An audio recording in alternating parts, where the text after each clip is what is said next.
I mean, this is the whole idea of the mass formation psychosis. You take an event, you get the emotional tie, you manipulate, you re-alter, and you rechange history, and then all of a sudden you get people in line. And then Stephen Miller comes out there, who is like this really angry Jewish right hand of President Trump. This guy's not a good guy. He's the one that wanted the Muslim ban. He's the one that... There is something wrong with this guy. He seems like a power-hungry power grabber. And can you play this clip, Will?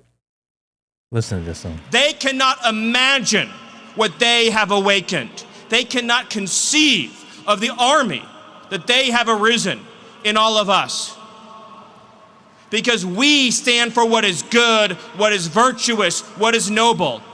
And to those trying to incite violence against us, those trying to foment hatred against us, what do you have? You have nothing. You are nothing. You are wickedness, you are jealousy, you are envy, you are hatred.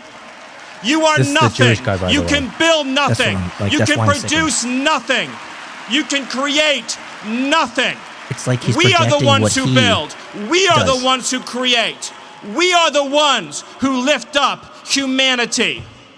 If he didn't have such a nasally, whiny Jewish voice, it would be far more effective. It's not about the effect. It's like they are literally, and he is literally telling you how they feel. Yes. You are nothing. Yeah. We own humanity. We decide what is virtuous. We decide how the world works. Yes. You will own nothing. Yes. Exactly. And the problem I have, and I think maybe the problem that you have as well, Matt, but I won't speak for you, is the medium is the message. If that was a, let's say, waspy Catholic white dude saying that with maybe a deeper voice, I'd be like, oh, I feel you, dog. But since it's a Jewish handler, everything he said is taken within that context for me. But it has to be. He's the one that arranges Netanyahu to be on all the podcasts. He's the one that's the intermediary between everything conservative media and Israeli media. And we've seen over the news over the last few days how much money the Israeli and Netanyahu government has been spending on social media to promote their message. He's their middleman. He's the guy. He's the reason why Netanyahu was on Nelk Boys. He's the reason why he was with PBD. This is his role. He's the handler in between. And he's telling you exactly how they feel. And you will own nothing. You are nothing Yes. without us. And what I'm doing right now, but I'm not going to bring it up, is I'm scrolling through my bookmarks of where we find Jewish, let's just say rabbis, who will say the exact same thing on a street to a microphone. And what they essentially say is the microphone, and this interview goes up to these Jewish rabbis and say, what do you think about, Israel, and what do you think about Palestine? And the answer is always the same. Kill those rats. They're terrible human beings. Their babies aren't even babies. They're pigs. They're terrible human beings, and we're going to wipe out the human race. You guys all your goys are under our control. It's always the same. And so the messaging from these, let's just say, Jewish people of power and industry generally have the same message, which is they run the show, Matt.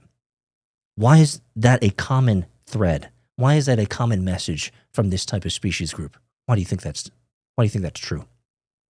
Why are you noticing this? How can you not notice? They literally took the right hand of Trump, the guy that is the intermediary and the handler for the entire Israeli government, into this Trump administration. And he went on stage and he said, you will own nothing. You are nothing. Yes. And we run the show. And we're like, wait. People are like, oh, if Stephen Miller was a pastor, I'd go to his church. Dude, what church? The guy's not Christian. He's a Jewish guy. Right. And first off, is he talking about TPUSA? Or is he talking about the Zionist project? Because that would be my question. I would raise my hand. He has nothing to do with TPUSA. That's kind of my point. It's kind of my point. He's not. He's just a middleman. He's just the financier who's taken a sliver of the shekel off the ridged edges. But then of the TPUSA and just signed a deal with Lips of TikTok, who's another Jewish influencer.